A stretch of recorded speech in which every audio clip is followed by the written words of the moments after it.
Hello दोस्तों, welcome back. आज फिर से केविन और चंपू धमाल मचाने आ रहे हैं, मगर इस बार अमेरिका में। तो चलो इस मजेदार मूवी का एक्सप्लेनेशन देखते हैं। अपना केविन क्राइम मास्टर की एग्जाम देता है, जिसमें वो नंबर 2 की रैंकिंग हासिल करता है। क्राइम मास्टर वह ऐप है जिसमें दुनिया भर के डिटेक्टिव को मेंबरशिप मिलती है। नंबर 1 पे है क्यू। तो अपना जीनियस केविन अमेरिका आया है क्योंकि चंपू ने उसे अपनी शादी का इनविटेशन दिया है। चंपू उसे एयरपोर्ट से पिकअप करता है। फिर वह केविन को न्यूयॉर्क के एक रेस्टोरेंट में लेके आता है जहां दुनिया भर के लोग जमा हुए हैं। उन्हें देख के अपना जीनियस केविन पहचान जाता है कि वो बाराती नहीं है, डिटेक्टिव्स है। और चंपू की जिंगो के साथ कोई शादी वादी नहीं हो रही। उसने उसे बेवकूफ बनाया है क्योंकि अपना फेंगचुई चंपू बिना मुहूर्त के शादी करेगा तो नहीं, और अगले 2 महीने तक कोई शादी का मुहूर्त है ही नहीं। इन डिटेक्टिव्स में एक टीको है जो चाइनीज हैकर है, दूसरा है बॉडी बिल्डर डोनर जो यूएस आर्मी में काम कर चुका है, तीसरी है इंडोनेशियन एमिली, चौथा है हिरोशी जो जापान का बेस्ट डिटेक्टिव है। और केविन जितना ही जीनियस है, केविन सबको पहचान जाता है। वो चंपू को ये भी बताता है कि रेस्टोरेंट स्टीवन नाम के आदमी का है और सब लोग उसी का इंतजार कर रहे हैं। स्टीवन न्यूयॉर्क के चाइनाटाउन का गॉडफादर है और 4 दिन पहले उसके पोते जेसन का किसी ने मर्डर किया है। चंपू केविन से कहता है कि जिंगो का दिल जीतने के लिए उसका अमीर बनना जरूरी है, तो अगर हमें मर्डर केस सॉल्व करते हैं तो स्टीवन हमें 5 मिलियन देगा। केविन इस रेसिंग में दौड़ना नहीं चाहता, मगर चंपू उसे इमोशनल ब्लैकमेल करता है। तभी स्टीवन वहां आता है और जमा हुए उन डिटेक्टिव्स से कहता है कि वो 10 दिन में मरने वाला है, तो जो 7 दिन में उसके पोते जेसन के कातिल को ढूंढेगा उसे 5 मिलियन मिलेंगे। पुलिस डिटेक्टिव शेरॉन उन्हें मर्डर की डिटेल्स बताती है। जेसन की लाश सुबह 10:15 बजे चाइनाटाउन टेम्पल में पाई गई। खूनी जेसन की बॉडी से उसका दिल निकाल के ले गया। जेसन को एनेस्थेसिया से बेहोश किया गया था। खूनी लेफ्ट हैंडेड है। जेसन को सुबह 9 बजे मारा गया था। अपना चंपू डिटेक्टिव शेरॉन पे लट्टू होता है। दूसरे दिन ये सब डिटेक्टिव्स टेम्पल पहुंचते हैं। टेम्पल में सीसीटीवी नहीं है तो किलर के बारे में कुछ पता नहीं चल सका। अब चंपू शान पट्टी दिखाने के लिए मर्डर स्पॉट पे सो जाता है, तो पासी के टेबल के नीचे उसे कुछ लिखा हुआ नजर आता है। वह एक तरह का सिंबल होता है, मगर वह क्या है किसी को नहीं पता। शेरॉन से पता चलता है कि 1 हफ्ते पहले हडसन नदी किनारे एक औरत की लाश पाई गई। उसकी बॉडी से किडनी गायब थी। हिरोशी को लगता है कि दोनों मर्डर में कनेक्शन है। कीको ऑटोप्सी कंप्यूटर को हैक करके बताती है कि उस औरत को भी एनेस्थेसिया देके पहले बेहोश किया गया था। अब केविन को लगता है कि अगर खूनी को जल्दी पकड़ा नहीं गया तो वह और मर्डर करेगा। तो अब केविन कीको से कहता है कि उस हडसन नदी के रोड का और टेम्पल के रोड का अगले 2 दिन का सीसीटीवी फुटेज वो उन्हें दिखाए, क्योंकि नॉर्मली सीरियल किलर मर्डर के बाद क्राइम सीन को फिर से विजिट देता है। तो अब टेम्पल का फुटेज हिरोशी, तो हडसन का फुटेज केविन एक ही साथ फास्ट फॉरवर्ड करके देखते हैं, तो दोनों जगह उन्हें एक शख्स दिखाई देता है। कीको पुलिस के डेटाबेस को हैक करके बताती है उस शख्स का नाम सॉन्ग है जो 2 साल पहले अमेरिका आया। 1 साल पहले न्यूयॉर्क से उसकी सिस्टर चीना लापता हुई, जिसका अभी तक कुछ पता नहीं चला। अब स्टीवन सबसे कहता है जो कोई सॉन्ग को पकड़ेगा उसे 5 मिलियन मिलेंगे, मगर उसे खूनी साबित करना होगा। स्टीवन अपने फोस्टर बेटे गुफी से कहता है कि अगर 7 दिन में खूनी नहीं मिला तो वो उसकी सारी प्रॉपर्टी चर्च को दान करेगा। तो डर के मारे गुफी भी सॉन्ग की तलाश में निकल पड़ता है। हिरोशी को लगता है कि चूंकि खूनी कौन है ये सबको पता चल चुका है तो केस में कोई दम नहीं रहा, तो वह इस कंपटीशन से क्विट करता है। केविन को इतना पता चला है कि सॉन्ग चाइनीज है, तो वह चाइनाटाउन के उस होटल में जाता है जहाँ न्यूयॉर्क आए हुए चाइनीज रहना पसंद करते हैं। तो वहाँ के रजिस्टर में उसे सॉन्ग का नाम और मोबाइल नंबर मिलता है। मोबाइल नंबर से वह सॉन्ग का लोकेशन जान लेता है और वहाँ पहुँचता है। वहाँ सॉन्ग कुछ फटीचर लोगों को चाइनीज सिखा रहा होता है। केविन जब ऑब्जर्व करता है तो उसे पता चलता है कि ये सॉन्ग राइट हैंडेड है, मगर ऑटोप्सी रिपोर्ट के हिसाब से खूनी तो लेफ्ट हैंडेड है, मतलब ये सॉन्ग गलत आदमी है। तो अब दोनों वहाँ से चले जाते हैं, मगर उनके जाते ही वहाँ गुफी अपने गुंडों के साथ आता है और सॉन्ग को उठा के लेके जाता है। वो अपने चंगू मंगू से कहता है कि रास्ते में सॉन्ग को गोली मार देना, हम उसकी लाश स्टीवन को देंगे ताकि सॉन्ग अपनी बेगुनाही सामने ना ला सके। टॉयलेट में छुपे हुए केविन और चंपू उसकी बातें सुनते हैं और बेगुनाह सॉन्ग को बचाने का फैसला करते हैं। न्यूयॉर्क की भरी ट्रैफिक में हंगामा खड़ा करके वो सॉन्ग को अपने साथ भगा के ले जाने लगते हैं। गुफी भी उनका पीछा नहीं छोड़ता, मगर किस्मत से या बदकिस्मती से केविन, चंपू और सॉन्ग एक राइडर्स क्लब में घुस जाते हैं। वहां बैठे डैशिंग बुड्ढे उन्हें बचा तो लेते हैं, मगर उसकी बहुत बड़ी कीमत बेचारे चंपू को चुकानी पड़ती है। पिछवाड़े में दर्द लेके चंपू केविन और सॉन्ग के साथ वहां से बाहर निकलता है। सॉन्ग उन्हें बताता है कि वह भी प्राइवेट डिटेक्टिव है और क्यूरियोसिटी की वजह से उन 2 क्राइम सीन पे गया था। उसने किसी का मर्डर नहीं किया। वो उन्हें इस बात का सबूत भी देता है कि मर्डर के वक्त वह एक पब में था। वह सुन के चंपू मायूस होता है कि उसके 5 मिलियन तो गए। इस भागदौड़ की चक्कर में उनके कपड़े भी उतर चुके हैं। रात को वो एक गली का सहारा लेते हैं तो कुछ गुंडे वहां उन्हें लूटने आते हैं, मगर ये तीनों महारथी उन्हीं गुंडों को लूट लेते हैं और उनके कपड़े छीन के खुद पहन लेते हैं। अब दूसरे दिन ये तीनों पहले क्राइम स्पॉट पे यानी हडसन नदी किनारे जाते हैं जहां उस औरत की लाश मिली थी। केविन समझ जाता है कि उस औरत को कहीं और मारा गया था, उसकी लाश बहते हुए यहाँ आई है। तो अपने जीनियस दिमाग से वह उस औरत के मौत का वक्त और पानी के बहाव का स्पीड कैलकुलेट करके उस जगह पहुंच जाता है जहां उस औरत को पानी में फेंका गया होगा। वह पुरानी शिपिंग फैक्ट्री होती है, वहां उन्हें खून के धब्बे भी मिलते हैं और वही सेम सिंबल भी दिखाई देता है जो जेसन के क्राइम सीन पे था। उस औरत के बॉडी से किडनी निकाली गई थी। चंपू बताता है कि उसका कुंफू मास्टर वही न्यूयॉर्क में रहता है, उसका लिटरेचर का बड़ा अभ्यास है, तो वह बता सकता है इस सिंबल का क्या मतलब है। तो वह कुंफू मास्टर डोडो के पास पहुंचते हैं। बुड्ढा वैसे ठरकी होता है, वह चिकने केविन पे फिदा होता है। वह उनको बताता है कि वह सिंबल एक मंत्र है जो इविल स्पिरिट को पकड़ने के लिए इस्तेमाल किया जाता है। ये मंत्र वही लोग इस्तेमाल करते हैं जो अघोरी साधनाएं करते हैं। इस मंत्र के बारे में एक किताब में पूरे डिटेल में लिखा हुआ है और ये किताब सेंट्रल लाइब्रेरी में मिल सकती है। तो अब ये तीनों लाइब्रेरी जाते हैं। काफी ढूंढने पर सॉन्ग को वो किताब मिल जाती है, मगर उसका आखिरी पन्ना फटा हुआ है जिसमें इन सब किलिंग के पीछे का असली राज होता है। तो अब केविन किको को मैसेज करके उन लोगों की लिस्ट भेजने बोलता है जिन्होंने वह किताब लाइब्रेरी में से पढ़ने के लिए ली थी। किको उसे लिस्ट भेजती है। वह देख के केविन शॉक होता है क्योंकि उस पर आखिरी नाम सॉन्ग का ही होता है, जो बात सॉन्ग ने उनसे छुपाई। वो किको को उस किताब का आखिरी फटा हुआ पेज भेजने बोलता है। अब इन तीनों को ये प्रॉब्लम सताता है कि बिना पैसे रात कहाँ गुजारे। तो सॉन्ग उनसे कहता है कि पास ही में एक पार्क है जहाँ फटीचर लोग रात गुजारते हैं। तो तीनों वहाँ जाने निकलते हैं। रास्ते में सॉन्ग उन्हें बताता है कि वो उसकी लापता सिस्टर को ढूंढने न्यूयॉर्क आया था, मगर उसका कुछ पता नहीं चला।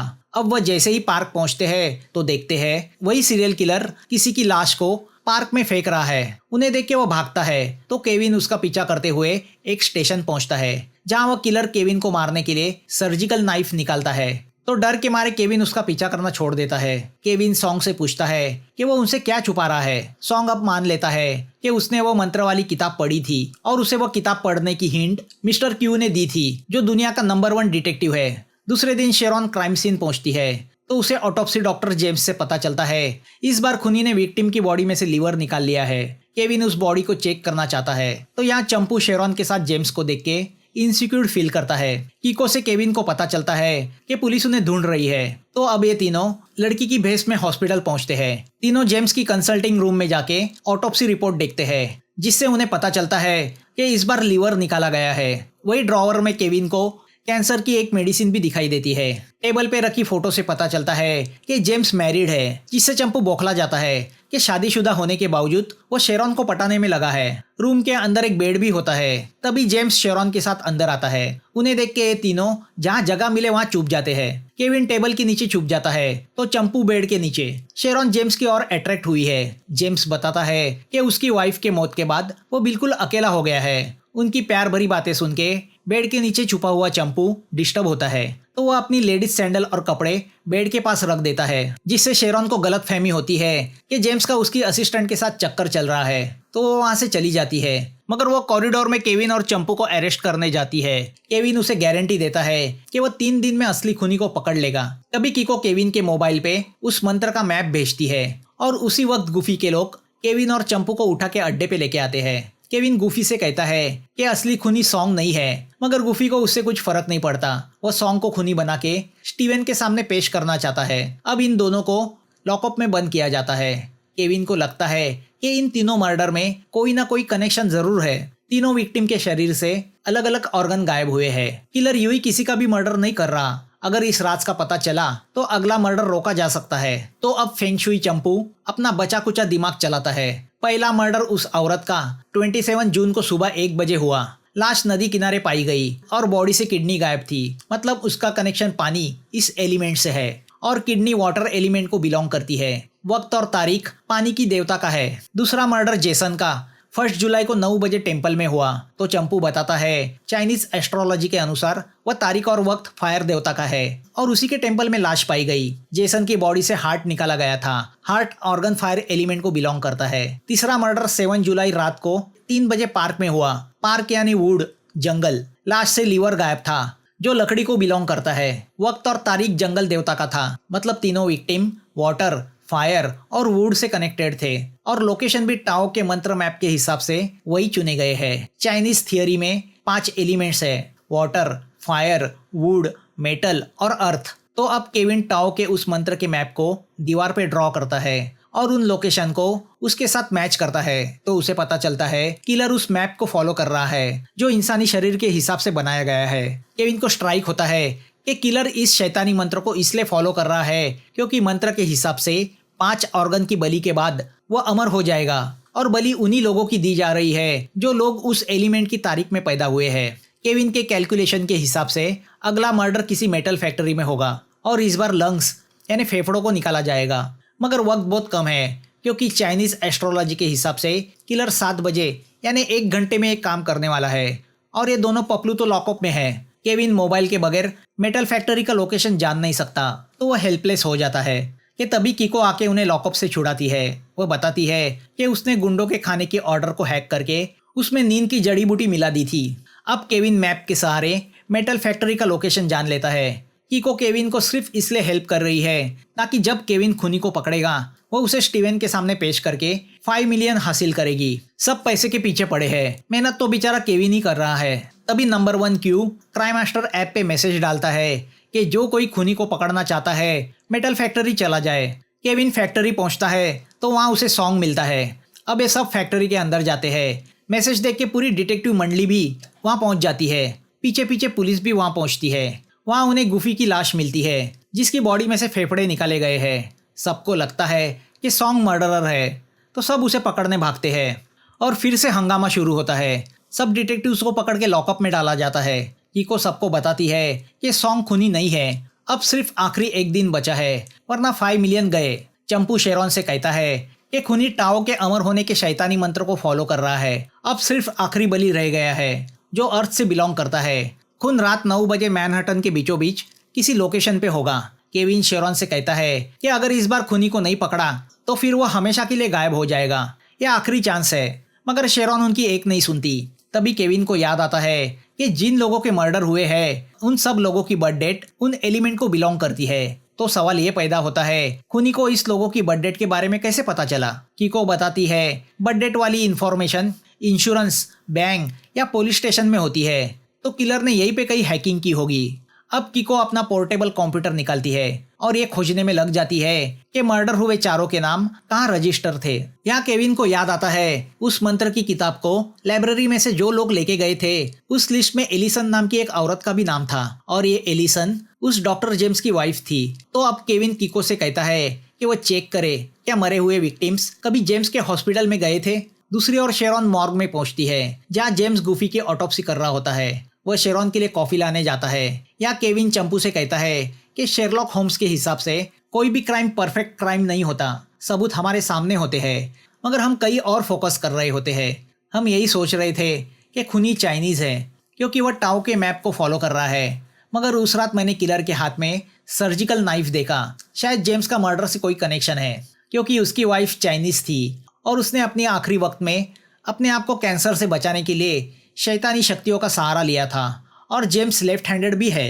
किको बताती है कि गुफी को छोड़ के बाकी 3 विक्टिम जेम्स के हॉस्पिटल में इलाज करा चुके हैं। या हॉस्पिटल में शेरॉन को गुफी की लाश के ऊपर छत पे वही सिंबल दिखाई देता है। तभी पीछे से जेम्स उसे एनेस्थेशिया देके बेहोश करता है। या केविन को पता चलता है कि शेरॉन की बर्थ डेट अर्थ एलिमेंट से बिलोंग करती है, तो अब उसे शेरॉन को लेके चिंता होने लगती है क्योंकि जेम्स का पूरा नाम जेम्स स्प्रिंगफील्ड है और फील्ड यानी अर्थ होता है। तो वह समझ जाता है कि अमर होने की रिचुअल जेम्स उसी के हॉस्पिटल में कहीं करता होगा। अगर वक्त पे नहीं गए तो शेरॉन की जान को खतरा है। तो अब अमेली उनकी मदद करने आगे बढ़ती है।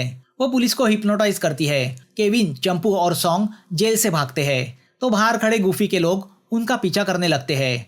एक चौराहे पे वो तीनों को घेर लेते हैं। तो अब उनकी मदद करने मास्टर डोडो और उसके स्टूडेंट आते हैं। केविन, चंपू और सॉन्ग कार लेके भागते हैं। तो अब पुलिस उनका पीछा करने लगती है। रास्ते में सब कारें आपस में टकराती है।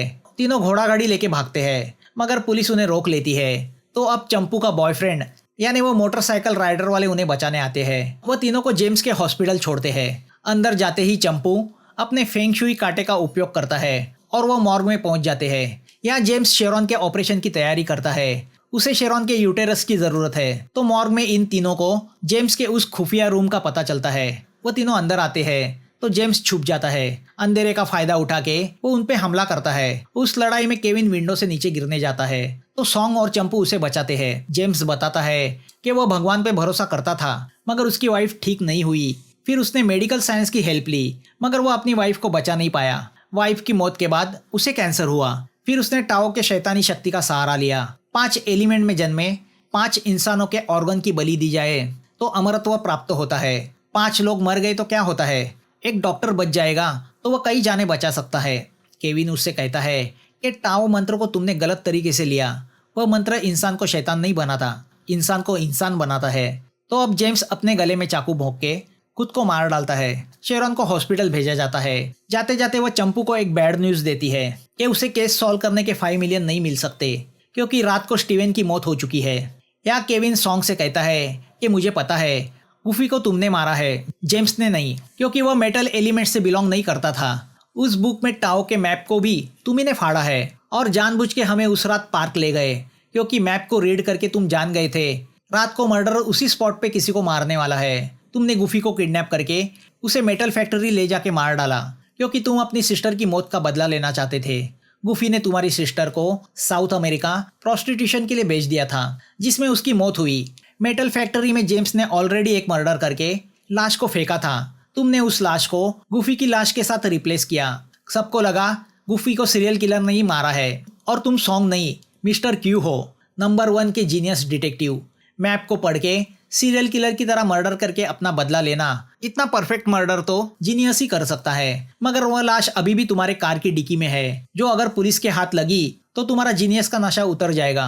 सॉन्ग कुछ बोल नहीं पाता, वह चला जाता है। अब केविन और चंपू चाइना लौटने एयरपोर्ट पे आते हैं। चंपू शेरॉन से शोशाइन करता है तो कीको केविन पे लट्टू होती है। तभी चंपू को कॉल आता है कि टोक्यो में एक केस उनका इंतजार कर रही है जो केस सॉल्व करने में हिरोशी जैसा जीनियस डिटेक्टिव भी फेल हो चुका है और मूवी यहाँ खत्म होती है। दोस्तों, एक्सप्लेनेशन अच्छा लगा हो तो लाइक, शेयर और सब्सक्राइब करना मत भूलना। फिर मिलेंगे नई मूवी के साथ। Thanks for watching.